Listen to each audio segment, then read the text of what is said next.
Marine Le Pen présidente, toujours possible ou pas? Alors qu'elle vient d'être condamnée à une peine de 5 ans d'inéligibilité pour détournement de fonds publics, Marine Le Pen a toutefois une petite possibilité de pouvoir se présenter aux élections de 2027, je t'explique. La députée RN a été condamnée en première instance à une inéligibilité à exécution provisoire, c'est-à-dire que cette peine s'applique immédiatement, même en faisant appel. Voici 3 scénarios envisageables en appel. 1. Marine Le Pen est relaxée. Dans ce cas, elle est mise hors de cause. 2. Marine Le Pen est condamnée avec inéligibilité immédiate comme lors du premier jugement. Si elle se pourvoit en cassation, on imagine que la peine, immédiate, s'appliquerait en attendant, donc pas de présidentielle pour elle. Oui, mais dans une peine d'inéligibilité, il y a 2 conséquences. La première, c'est une conséquence sur certains mandats en cours. La deuxième, c'est une conséquence sur la possibilité de se présenter. Et sur ce dernier point, il n'existe pas de jurisprudence du Conseil constitutionnel sur cette question. Est-ce qu'un candidat peut se présenter à une élection présidentielle alors qu'il a fait l'objet d'une condamnation pas définitive,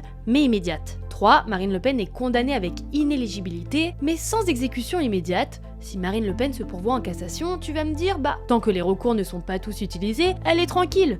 Détrompe-toi. En effet, en matière pénale, le pourvoi en cassation a un effet suspensif de la peine prononcée en appel. Ça paraît compliqué, mais on va faire simple. Si en première instance Marine Le Pen prend une peine immédiate, et qu'en appel elle n'est plus immédiate, le pourvoi en cassation pourrait faire que c'est la peine de première instance qui resterait applicable. Mais bon, ça c'est prévu par des arrêts qui datent de 1993 et 2014, et les professionnels du droit affirment que cela pourrait être sérieusement remise en cause. Bon, après je te le dis tout de suite, a priori le jugement en première instance est très argumenté, parlant d'un risque de récidive. Il y a donc très peu de chances, même si elles existent, que les juges reviennent sur cette peine en appel. En effet, le tribunal a estimé que Marine Le Pen était impliquée jusqu'au cœur d'un système de détournement de fonds publics, dont le préjudice s'élève à plus de 4 millions d'euros selon le tribunal. Mais la députée RN qui a fait appel bénéficie toutefois d'une opportunité peu ordinaire. En effet, la Cour d'appel de Paris a déclaré qu'une décision pourrait être rendue à l'été 2026. Une très bonne nouvelle d'après Marine Le Pen, surtout lorsqu'on sait qu'habituellement en France, le délai d'attente est estimé entre 2 ans et 3 ans. Bref, tu l'auras compris, bien que la relaxe soit une option qui existe, elle resterait dans son cas peu envisageable au vu de la gravité des faits et du degré d'implication qui lui sont reprochés dans ce dossier.